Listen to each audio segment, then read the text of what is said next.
Welcome, ladies and gentlemen. I'm Phoenix from Informal Markets. Thank you for joining us today for the Progressing Decarbonization and Incremental Approach at the Maritime Online series. We would like to thank you for our affiliate sponsors, Wärtsilä and WinGD, for their support, and our great lineup of expert speakers who are joining us today. Before I hand the time over to the moderators, there are a few admin matters that I would like to bring your attention to. As this is intended as an interactive session, so please feel free to ask your questions by typing in the Q&A box, and we will try to address them at the end of the sessions. And polls has been incorporated into the discussion, so do participate actively. And lastly, these sessions will be recorded and available on demand at the Shortcut platform post-webinar. Without further ado, please let me hand this over to our moderator, Dr. Edmund Hughes, Director from Green Marine Associates. Dr. Edmonds, over to you, please.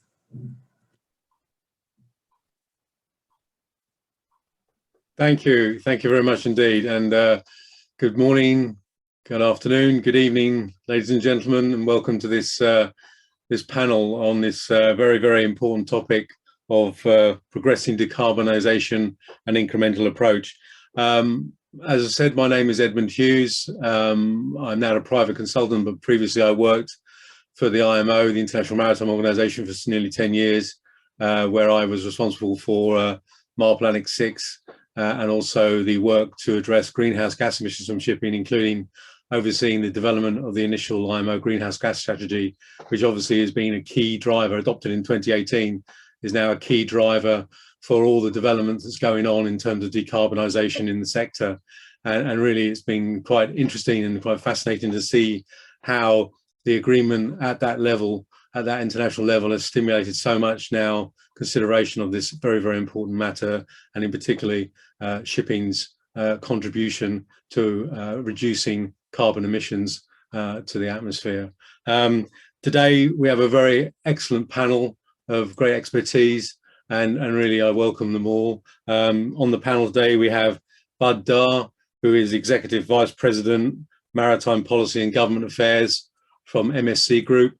We have Berit Hinnemann, who is the Head of Decarbonisation Business Development at AP Møller Mærsk. We have Dominik Schneider, who's Vice President R&D of WinGD.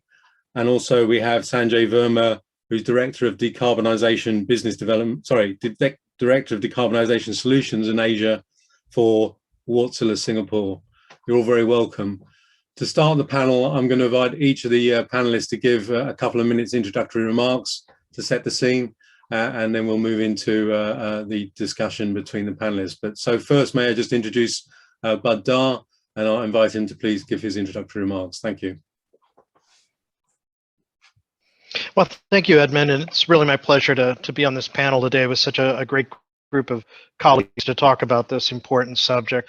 First and foremost, I'd like to say that things have evolved over the years, and what I think is beyond question is that shipping must decarbonize. It must fully decarbonize, and I'm not hearing anyone really inside our community suggest otherwise at the moment. So I think where you can have some honest differences of opinion is how ready are we to commit to a particular date when that can happen based on when the technology will be available, when the fuels will be available.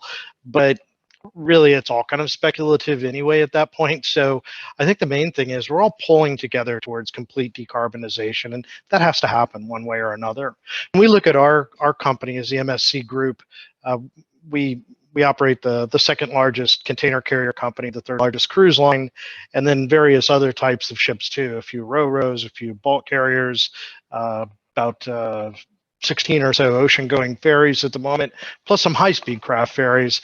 We have a very diverse picture of what the needs look like and what the potential solution set looks like at the moment. And we've come to the conclusion that there's no one single one-size-fits-all answer for our own fleet. And if you extend that out to the rest of shipping, I'd say message number one is we really need an open mind, and we need to look at a range of solutions and not just focus on one single solution, because it's not likely to be fit for purpose for all the potential applications that are needed to fully decarbonize.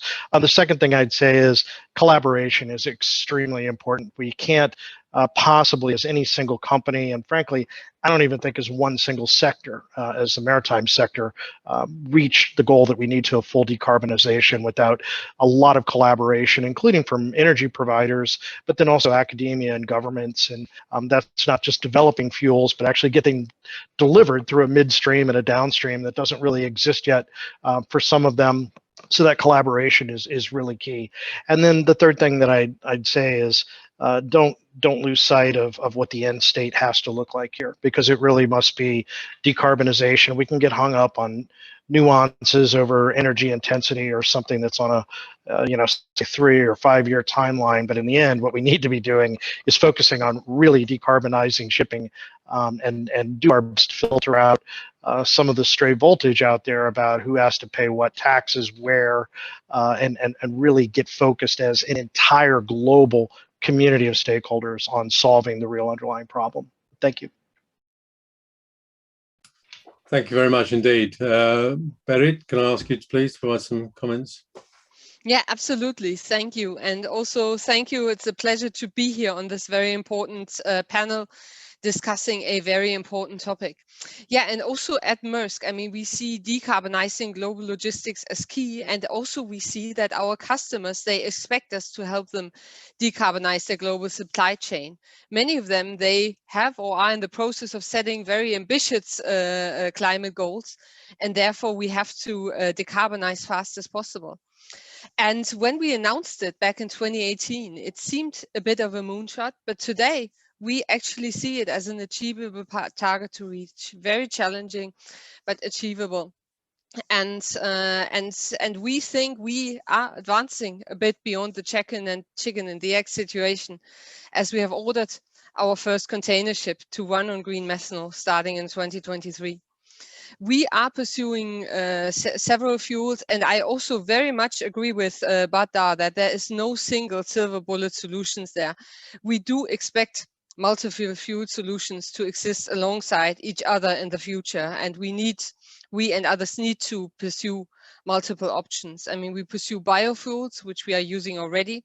We will start using green methanol, where we work with both biomethanol and e-methanol.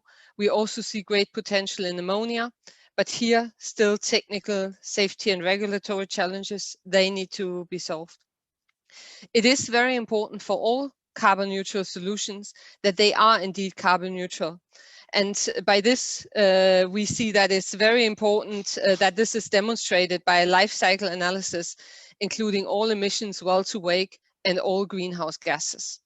So yeah, I mean, as the steps that we are taking, we see that green methanol is a solution that is viable already today.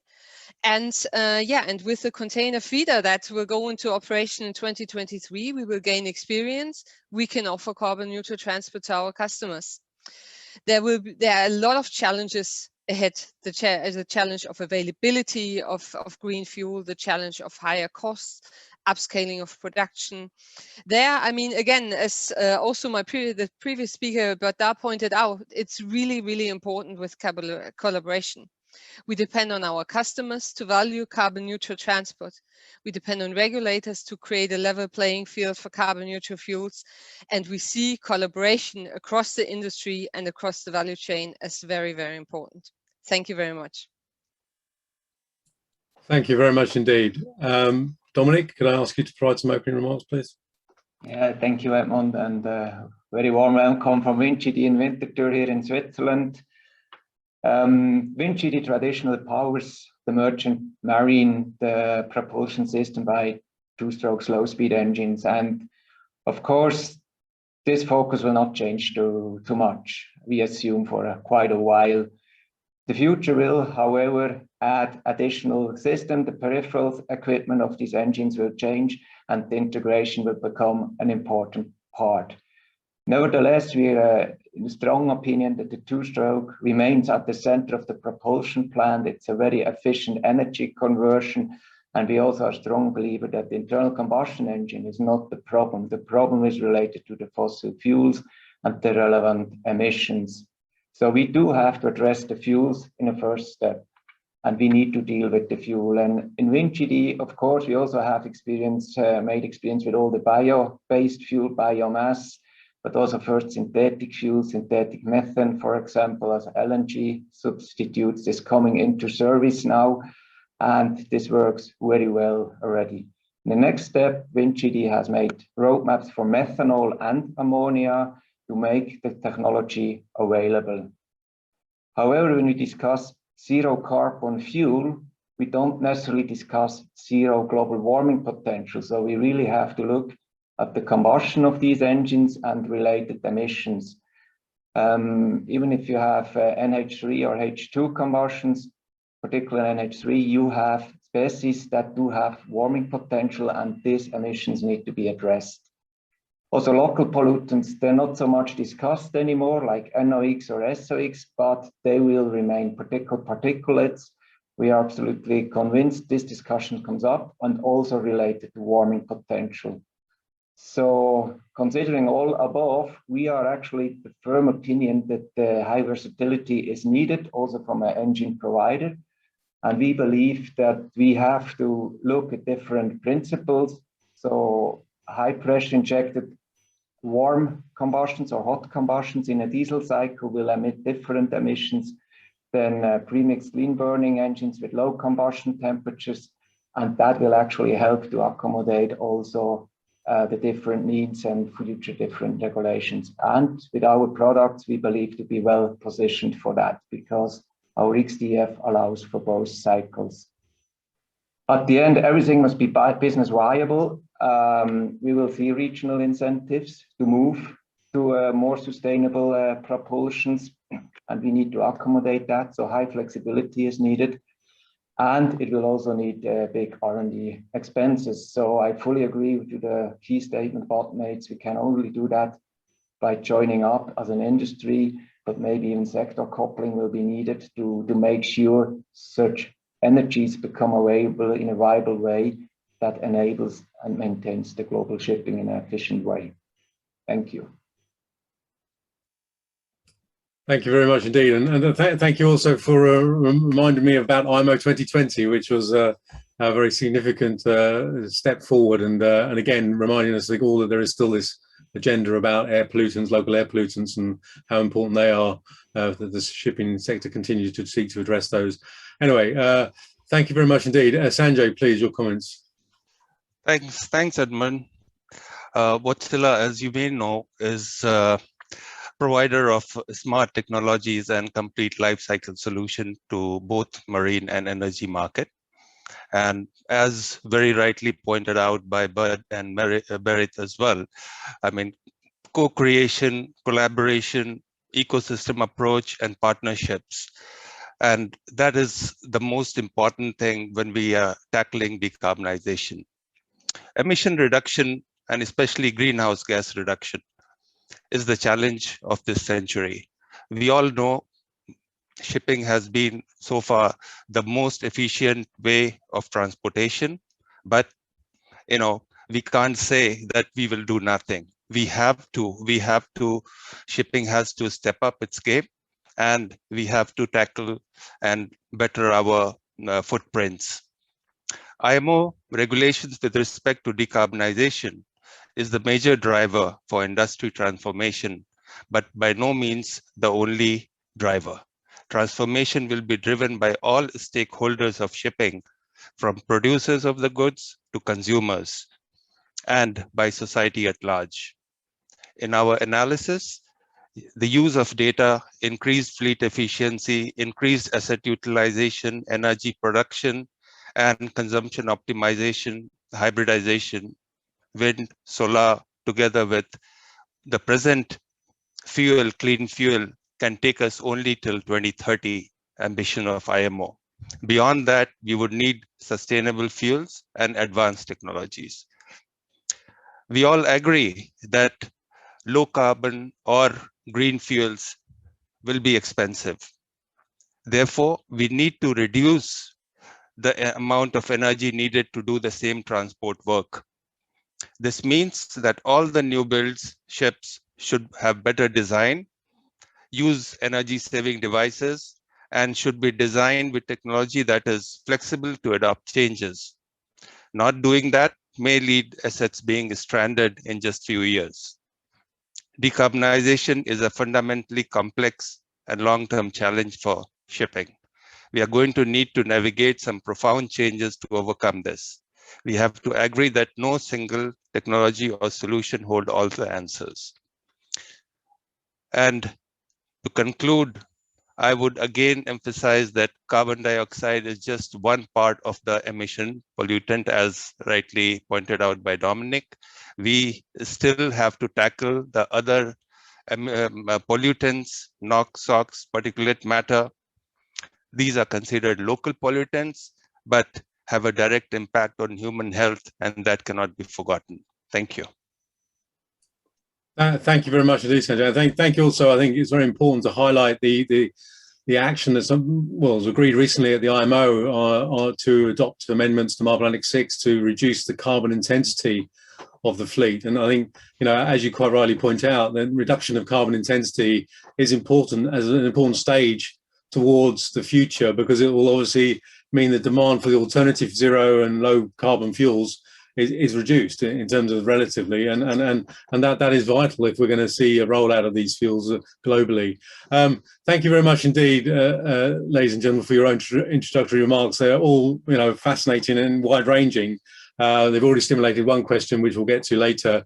But I think for now, what I would just do is ask for, we're going to have a poll just to make sure the audience is still with us. And as you can see on the screen, ladies and gentlemen, there is a poll. If I could ask you to just review that and answer the question. It just says, for us to get to know you better, you are representing a ship owner, ship manager, industry association, classification society, port or terminal, government regulator, propulsion engine manufacturer, fuel solution providers, climate finance solution providers, so there's a whole lot or other. And please, could you vote? And then we'll just give you 30 seconds or so, and then we'll see what the outcome is. I think just reviewing that list of people who potentially are in the audience also gives a clear indication of the wide-ranging issues that this subject matter covers, and why the word was used in the introductory remarks about collaboration certainly is going to be needed to get insight from various stakeholders to make sure that we can achieve the goals that we're seeking, which Bud quite rightly pointed out. We have to keep an eye on the prize, which is decarbonisation of our sector. Anyway, okay, just give another 10 seconds and then we'll see what the outcome of this poll is. Please do vote.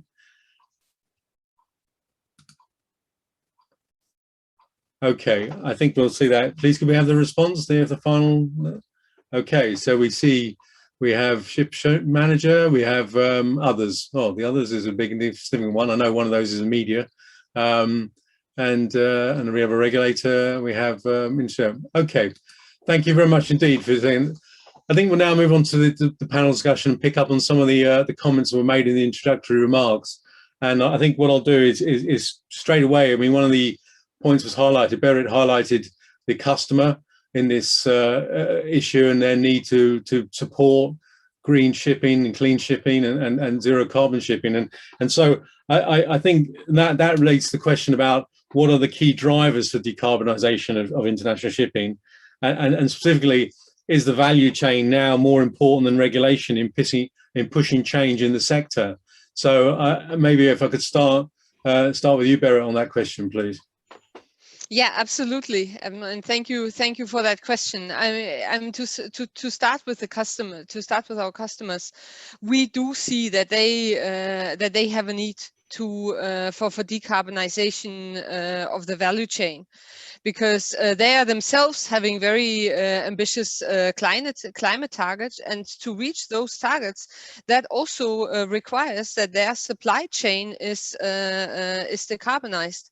And as an end-to-end logistics provider, we simply need to do that. We need to, in order to stay relevant, I would say, we need to be able to provide those solutions that that they need for decarbonization.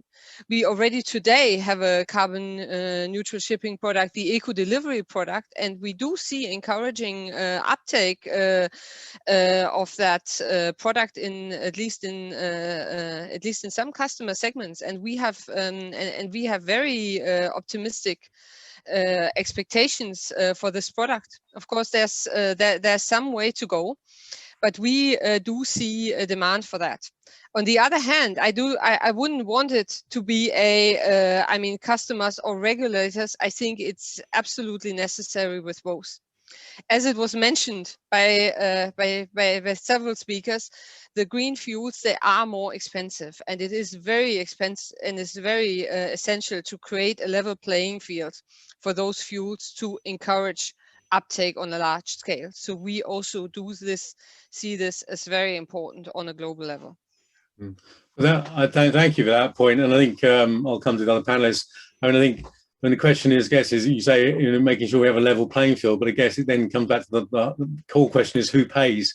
Who pays for this decarbonisation of the sector? And obviously that is still currently under a lot of consideration by the various policymakers. But could I have your views regarding the value chain? Because obviously your organisation, your company, deals with a wide range of sectors in the shipping, and obviously there are many influences there. So would I appreciate your comments, please? Yeah, thank you, Edmund, and thank you, Barry, for your comments as well. Our experience with our cargo customers has been a bit mixed. We have, particularly the larger customers, are emphasizing their own sustainability and decarbonizing goals when they speak with us, but we've to date not seen the type of genuine support that we need from them to actually help cover the cost gap realistically of what it's going to take to deliver this. So I think it's really important, although we have had some exceptions to that where some customers have stepped up and been willing to pay a premium.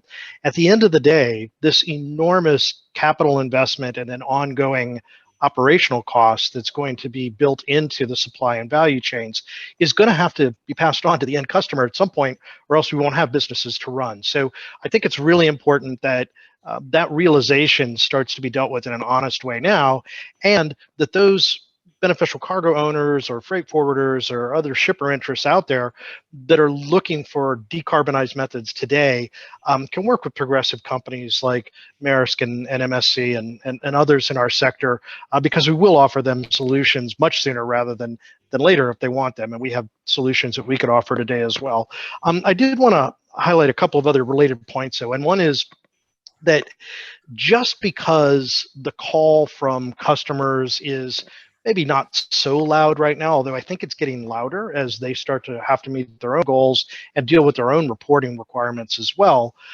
And from the cruise side of our business, quite honestly, the customers will talk a good game in a poll, but at the end of the day, there's very, very few of them that are willing to pay any type of a premium for a cruise at the moment for a more environmentally sound and more decarbonized type of cruise. However, what I keep reminding people is the customer of today, whether you're talking about a cruise customer or a cargo customer, is not the customer of tomorrow.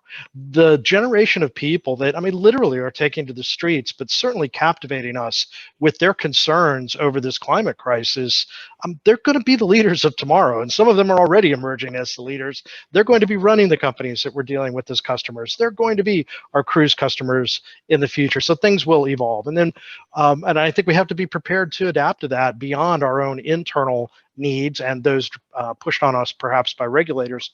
One last point I'll make is don't rule out the finance community as well, because they're becoming much more sensitive to these issues as well. And I spent a lot of time speaking with lenders and those in the finance community in general about things that the sector and our company is doing towards decarbonization, because this is becoming an essential criteria that they have to examine and include in the consideration of their own loan portfolios as well. And I don't think that dynamic is going to change anytime soon.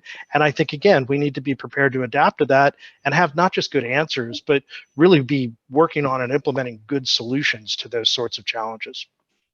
No, thank you very much indeed, and yes, indeed. I mean, I think you make some very fine points about the stakeholders of today, but also of the future. And what is clear is that the industry, the shipping industry, and the shipping sector has come under much greater scrutiny in more recent times than it ever did before. I mean, in the past, yes, when we had major incidents like oil spills, for example, and that led obviously to change, regulatory change, but I think now you're saying, you know, the Greta Thunberg effect is significant, and of course with social media, 24-hour media, it amplifies it all, and so, you know, the scrutiny, as I said, is only going to grow, and you're right, the customers of the future are more demanding and certainly more questioning of what their impact as individuals is going to be. So thank you for that. I think also you pick up on finance and the role of the banks, and obviously we're aware of the Poseidon principles coming forward again. That's another stakeholder group who historically they weren't that interested in necessarily on the actual core regulations that were driving the change, and of course now they're very much with the Poseidon principles are very interested in what is being agreed at IMO. I think, but key to all this, and again I come back to the initial strategy, and part of the initial strategy are the levels of ambition, but as part of that levels of ambition is caveated the need for alternative fuels and technologies, and I think this is where I'd like to now bring in Sanjay and Dominic about the technologies and the development of those technologies, and also, you know, what are sort of the core pathways they see as moving us forward to decarbonisation. I know they mentioned them in their introductory remarks, but I would really welcome their input here. So first, if I may ask Sanjay, please. Yeah, and before I go on to this question, I just want to comment on the previous one. Is I have a segment approach towards these drivers, and if what I mean by that is, if I look at bulk carriers and tankers, they are the raw material segment, and containers, I would call it a finished goods segment, and then you have the passenger. So different segments will have a different priority that would be driving it. So I just want to highlight in case of, say, bulkers and tankers, you may find that it is the regulation which is driving, followed by finance, and then followed by, the ambition of these companies which are transporting the goods. But, in case of container ships, where the finished goods are being transported, there the producers and the consumers, the meat on the shelf, the fruits on the shelf, these will be really asking for these carbon footprint, and they would be driving this change.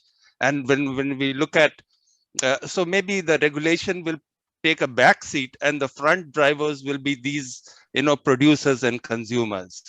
And in case of, say, a passenger ship, maybe the environmental groups, maybe the society at large will be driving it much harder than the regulations.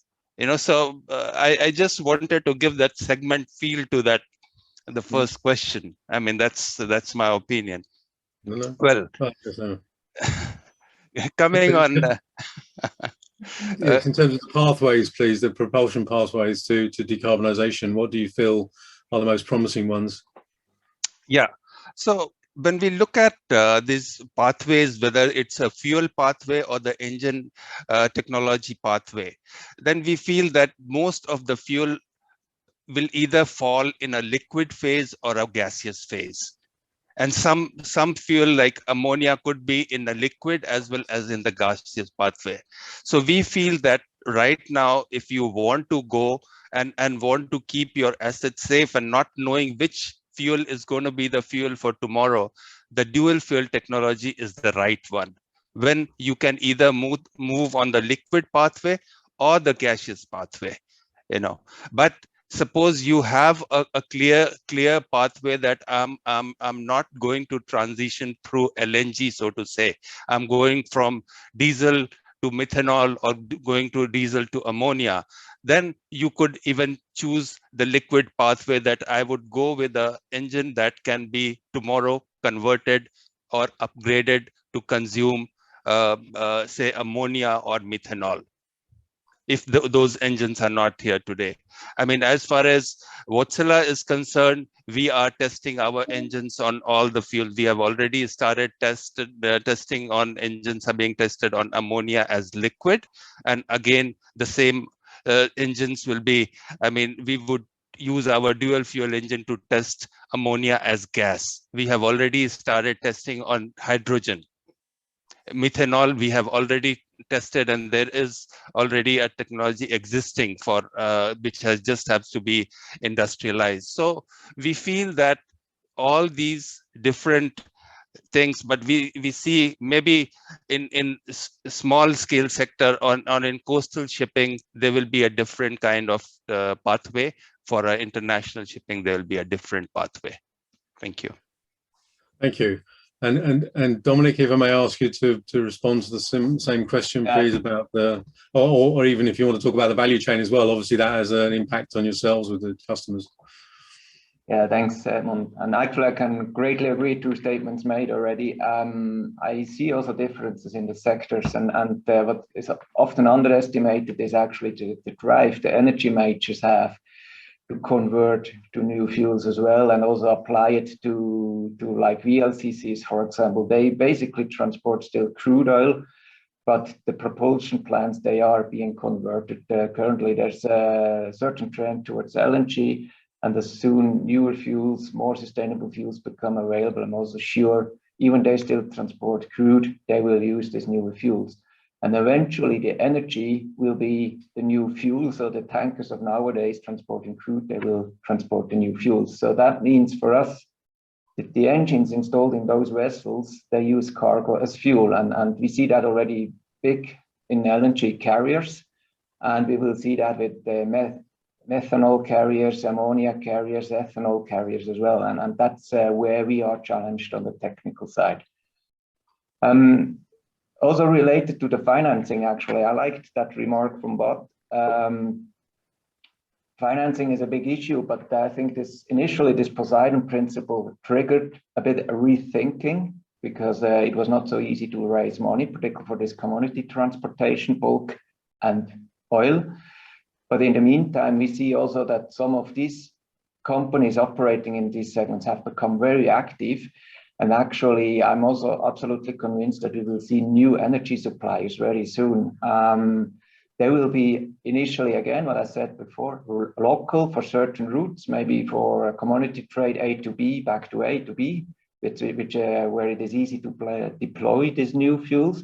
But we will see that coming pretty soon. And that's just the start. And that will be new energy providers. And that's probably also changed the landscape a little bit.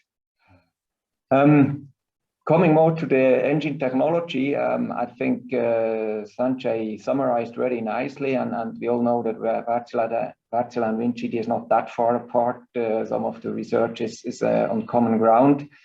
We also demonstrate methanol already. It needs to be industrialized as well, very similar as with Wärtsilä. Ammonia combustions are being done. We see a needed high flexibility, particularly related to what I just stated. We will initially see regional solutions, A to B trade, maybe Baltic Sea, maybe South China Sea, with different fuels, different regulations, and we need to accommodate that. So the remark related to a dual fuel or even three-fuel engine is not that far-fetched, because it enables flexibility, and it gives the ship buyer or the engine buyer a secure asset, because they know they can convert.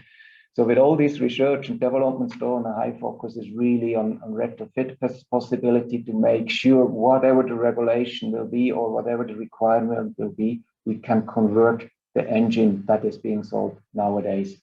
That's one thing where we see a big focus. Another focus is, of course, system optimization. We have now cryogenic fuels. LNG is one of them. Ammonia will be another one. Maybe we will even see hydrogen. And that allows for a complete different thermal management on board. And that gives potential to further optimize, to further improve efficiencies. And that's another area where we invest heavily. So it's the whole energy management on board. So WinGD steps out of the comfort zone and starts to look into energy management. with electrification of the plant, where can we recover some heat, where can we use the cold fuel to cool down something else, and really optimize the propulsion plant. So the system will become more integrated, but also more complex. So it needs more intelligence and so on. But we are convinced that there are quite a few percentage we can optimize still in existing ship by just utilizing smart approaches, utilizing new knowledge and utilizing new tools like artificial intelligence, for example, to have a higher efficiency. So without making too many changes, improving efficiency. And I think CII is also addressing this. And here we see a big potential, actually. Fantastic. Thank you. You covered so many different areas in that answer, and really, I think you know, not just the fact that the climate change is about a sort of an energy transition. Really, I mean, also we've seen sort of a digital revolution going on with digitalization and the need for more data and the more optimization and the systems thinking going into optimization. It is a challenge for the sector to adapt to all these various different initiatives. I think if I may, ladies and gentlemen, now what I'll do is I'll just take our second polling question and then we'll lead on from that. Don't please to the question, people who've asked questions in the audience, well, I will come to those, I promise, but let's do the second poll, please. Okay, so if I may ask, what is the most significant barrier that needs to be addressed to achieve decarbonisation? Is it the technology research, development and deployment we've just been referring to? Is it infrastructure?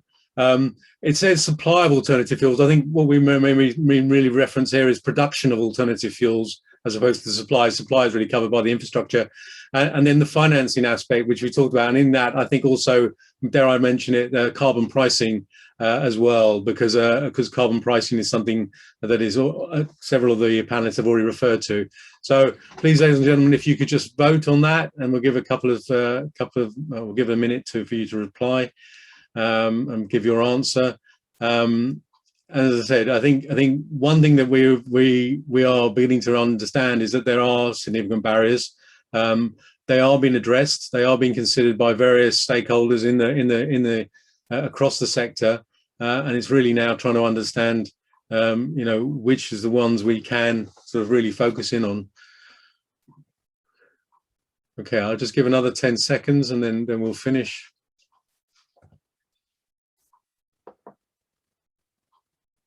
Okay, if we could have the response, please.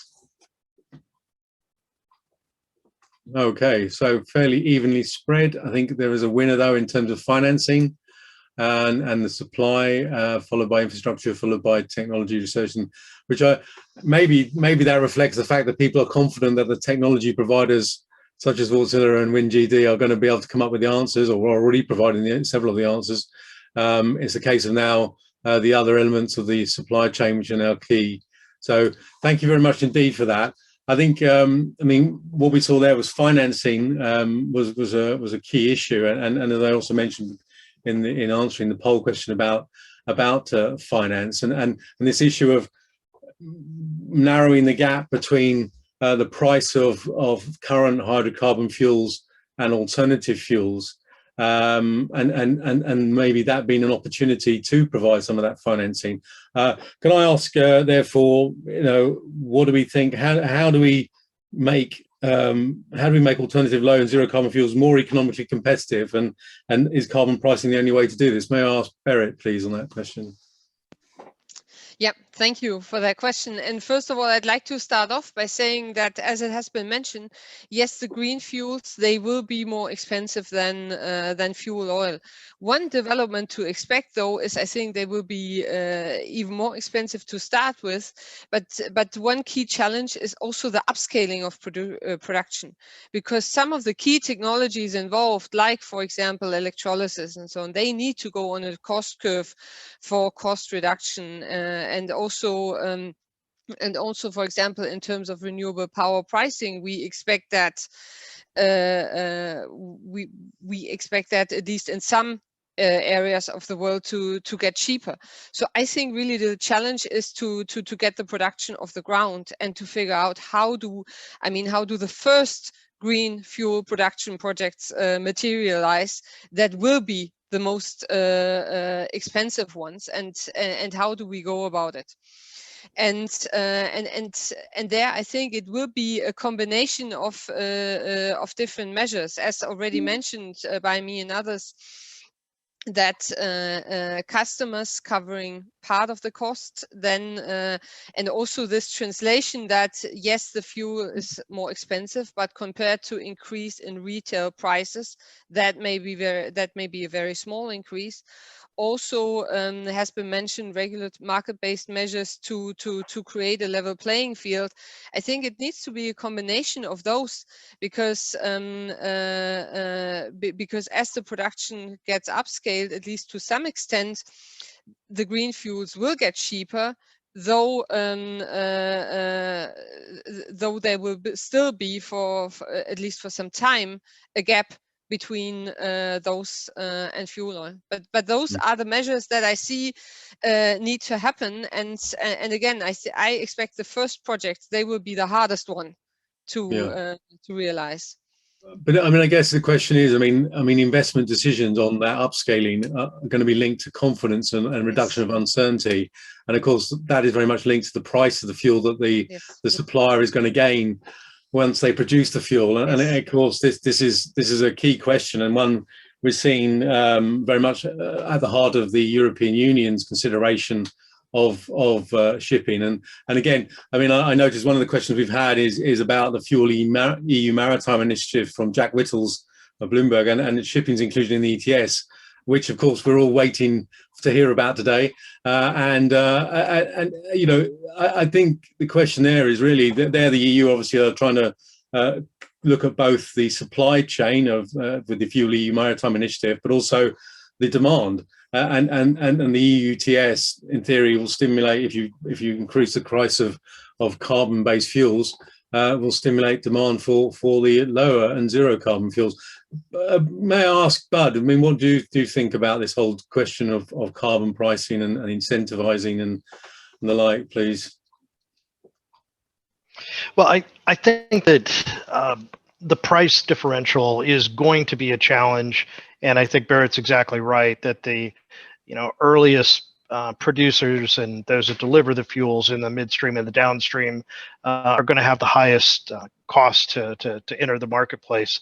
The natural markets, I think, probably will take too long to sort themselves out. So I think that's an area where sensible regulation can make a difference. And I certainly think, and it's our company's view, that a market-based measure on a global scale that includes a carbon pricing component to it will be helpful in doing that and helping to distort the markets a bit, so that relatively speaking, the older fuels become more expensive and the newer fuels become less expensive. That's not the only way for that to happen. Certainly some of the regulations coming out of IMO and some of those we anticipate in the EU and other places will also have a prescriptive set of requirements that will lead you in the same direction too, irrespective of price. So it makes the price differential less important, with or without a pricing element in those regulations. Also, I think that the societal needs reflected through the customers, and I think Barrett is right. Barrett is right that if you look at a per consumer, retail consumer customer unit basis, the fact that we had gotten so good and so efficient at delivering these products in ocean transport and on the intermodal side, shore side as well, has made the cost relatively minor in most consumer products. The less valuable the product is, maybe the more of an impact it has as these costs go up for shippers and for the carriers that deliver them. But those aren't our direct customers for the most part. So we need to, on an intermediate basis, get the larger scale shippers to be in this with us and help incentivize it. Then also, I think that the finance community has a role to play. If they're willing to, as some of them have shown a propensity to, and I know Barrett's company and my company have both closed green financing sort of mechanisms that we've used, if they can incentivize those sorts of capital investments, that will help speed things along. And then one other thing I'd like to mention, I'd like to go back to a comment Sanjay made about energy efficiency and helping to reduce the price gap, because I do think that's a very relevant point. I think the things we've learned from our energy efficiency efforts to date and those things that we're applying today will only become more important in the future, not just for closing the price gap per se, but if you think about most of these truly decarbonized fuels that we all aspire to use, and whether that's the H2 molecule, maybe in a liquefied form, or green ammonia rather, or e-methanol or synthetic LNG, less of a synthetic LNG, most of these downrange, truly decarbonized fuels have energy density challenges associated with them. So the less of it you need to maintain the autonomy that is required for the long ocean voyages in particular, where you see a huge amount of consumption, then the more of these potential real long-term solutions don't look so far over the horizon and become closer at hand. Because, for example, if fuel cells can get scaled up to the size that we need for ocean transport, maybe you see say a 35% increase in efficiency over an internal combustion engine of a similar power rating. Well, that's a lot less fuel that I actually need. So now those volumetric density challenges seem to be less of a practical challenge, irrespective of the fact you also get a benefit on the cost savings, because maybe it costs less on your overall fuel bill. Right, thank you. Sanjay, would you like to just respond to the question about the fuel and what your company sees as the future here in terms of carbon pricing?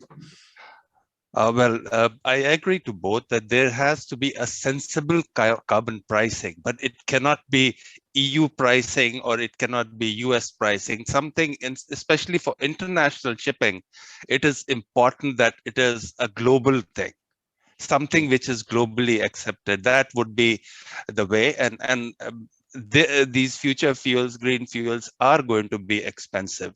So I mean, the energy need to reduce the energy need, as also Bud agreed, that it is of paramount importance. And even today, we can, if we take a ship which was, say, built 10 years ago, and if we do a proper design and proper energy saving devices, we can reduce the energy consumption by almost 30-35%. So, I mean, a 35% rise of fuel price is easily compensated there. Yeah. So that is a way forward, I see, but it is going to be an expensive, and in the end, I guess the customers will pay a higher price for keeping the environment green. I think there's a point also you've picked up there about energy saving and devices, and it does beg the question, why if there are low-hanging fruit are they not picked? Why are people still not utilizing these technologies? I mean, we've had a question from Jeffrey Swain about drag on the ship, and is there a need to improve coatings and in water cleaning to maintain the hulls in a smooth and fouling-free condition? I mean, we are all aware of the split incentive in shipping, whereby those who pay for necessarily the technologies don't necessarily, or even dare I say the maintenance, and don't necessarily gain from the reduction in emissions or reduction in fuel consumption, and that is a significant problem in the sector. Dominic, can I have your views, please, about this, please? Yeah, thanks, Edmund. I think it's a very good question from Jeffrey, and it's being addressed again and again, and with many new buildings this topic comes up. So currently a lot is discussed about air lubrication system below the hull, which addresses this drag issue a little bit. I know there's also a lot of research ongoing with coatings, anti-fouling paints and so on, nanotechnology and so on. And I'm sure that helps to go into the right direction. And we all know that the hull shapes have changed considerably in the last few years to accommodate slower steaming, with that reduce drag as well. Nevertheless, the propulsion plant has to become more efficient, and I agree actually, or support the statements made by Bud with the energy density of the fuels. That needs to convert it much more efficiently than we used today, and that's also one of the key research topics, and that needs to be addressed, and some ideas are around how even with internal combustion engine we can reach the same or even better efficiencies as currently with the let's say standard diesel approach. But we cannot change the physics and the chemistry. We have to live with the facts and try to utilize it as much as possible. We are already happy with the target to use the same engine at more or less the same output and switch from diesel to, let's say, ammonia. And that's already a big achievement, I would say. For the fuel cell discussions, we also observe carefully and we see initially more an integration on the electrical grid. The scale up might come or might not come. Currently, the big issue with the fuel cell is the let's say the reliability time between maintenance, between overhaul. It's very short, what technology you ever need, but for sure there will be improvements and there might be a viable technology in future, maybe starting with smaller ship and then scaling up. That needs to be observed. And that's also why we think it's so needed to have smarter systems on board, so you can integrate this coming technology easily into a propulsion plant without big effort. We here discuss now fuel cell. In other panels, we were discussing even nuclear. That's then a real big step, I guess. But I think we should not close our eyes from these possibilities and address it and embrace it and try to find solution. And if we are nowadays generally an engine designer, that might not be the reality 50 years from now, in my working time, but you never know, right? And I think as long as we all are open to also see disruptive technologies coming and try to implement it into the industry, then we should be on a good track.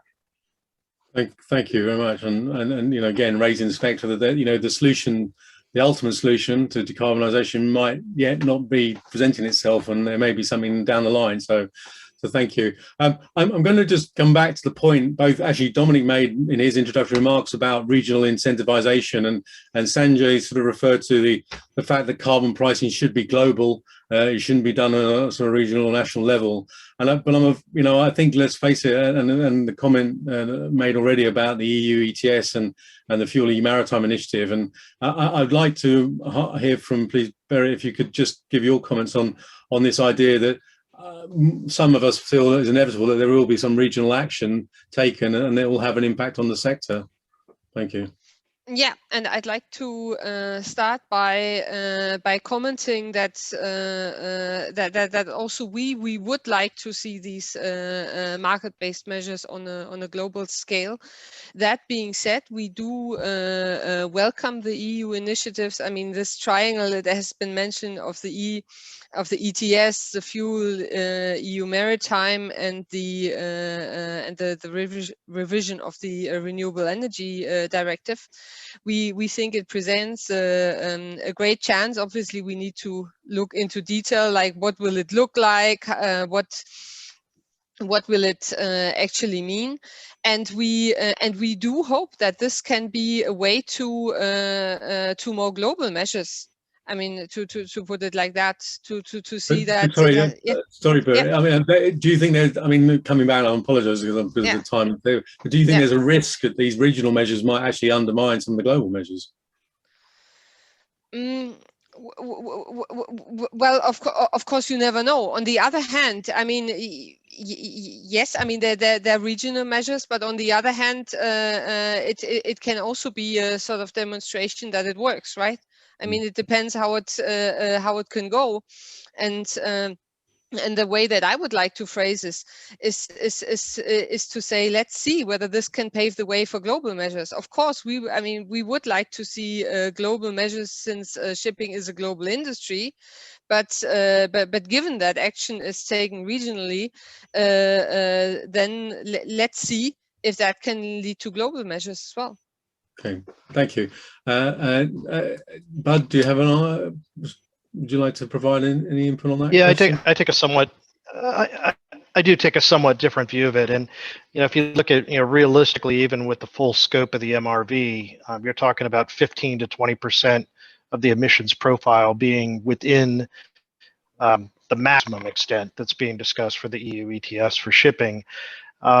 If it undermines the to a global solution. And if, and again, we saw some more language coming out of a major country in Asia this past week about, their potential intentions to do something similar, which will make it almost impossible to get a global solution. I think there's a lot of risk.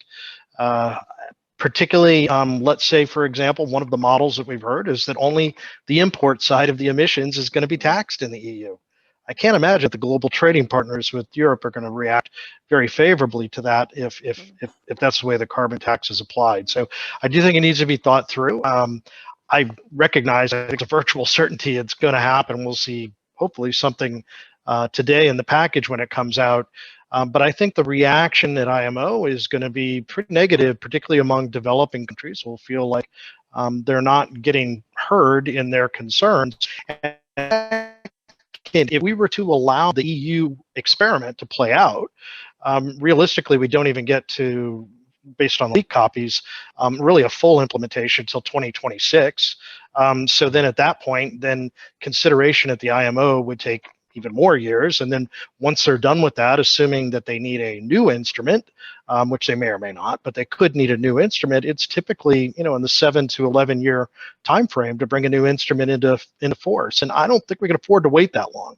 So the risks are very significant. My hope would be that if Europeans are going to act aggressively and alone with all of these financial measures to tax shipping relative to their carbon, well-intentioned as it is, that they've also done the diplomatic work concurrently so that we prep that field so that we're more likely to have global success later, as Berit has suggested could be the case.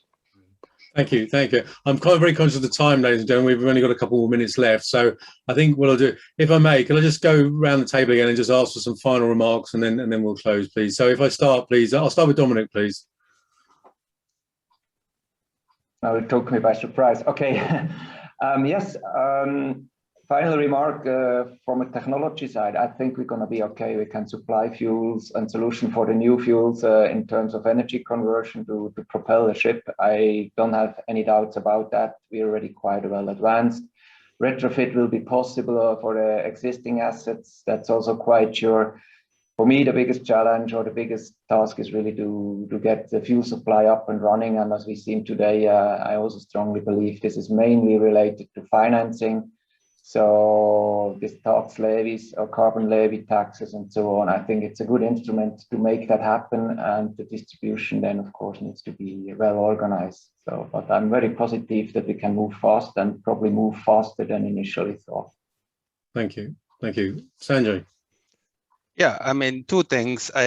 Shipping, ship owners, charterers, and customers, they have to change the mindset. I mean, we have been very, very carrying the old legacy that, this is how a ship looks like, and this is how the equipment is, and we have commoditized the ship market. That has to change. The shipyards and the ship owners both have to be more innovative and accepting to technology that can provide a better energy efficiency of this vessel. And what if I'm a fan of Nikola Tesla, so I would certainly hope that the amount of money that we are spending on fuel, if we just spend that amount of money to make the technology of transferring electricity to one place to the other and propel all the ship by wireless electricity. What if? Yeah, what if? Well, Dominic mentioned earlier the nuclear word, and they sort of carry your own energy source on the ship. But anyway, I won't get into that. That's a bigger discussion. Berit, please, can I have your final comments, please? Yes, absolutely. My final comment is that we are facing a climate emergency, so we need to transition. We need to start implementing the solutions that are already there while developing solutions for the future.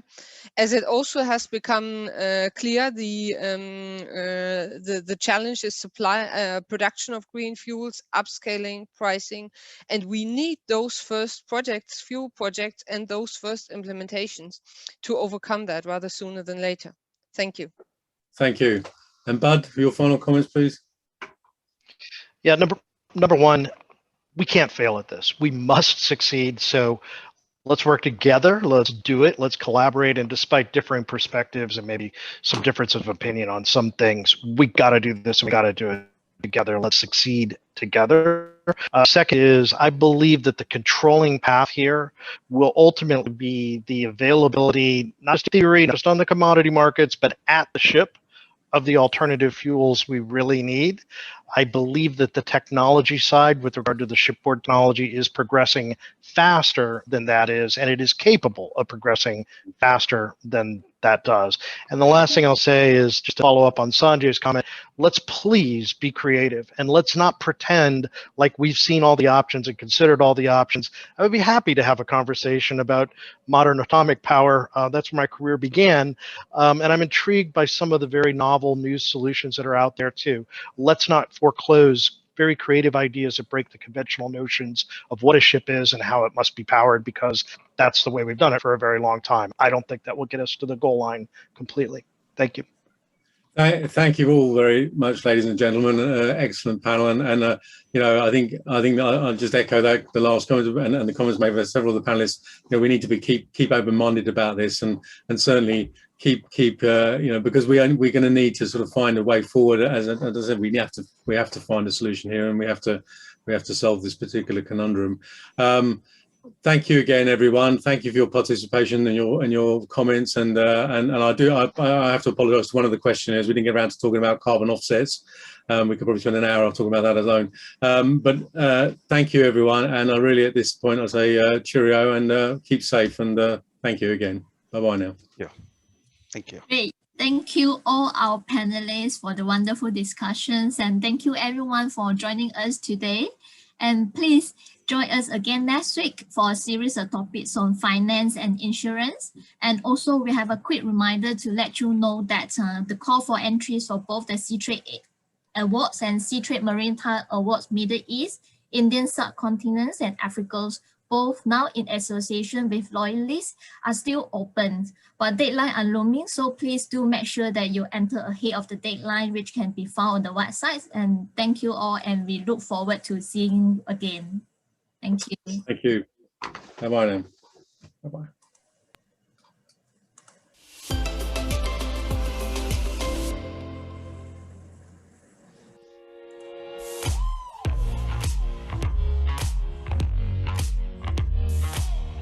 Cheerio. Bye-bye.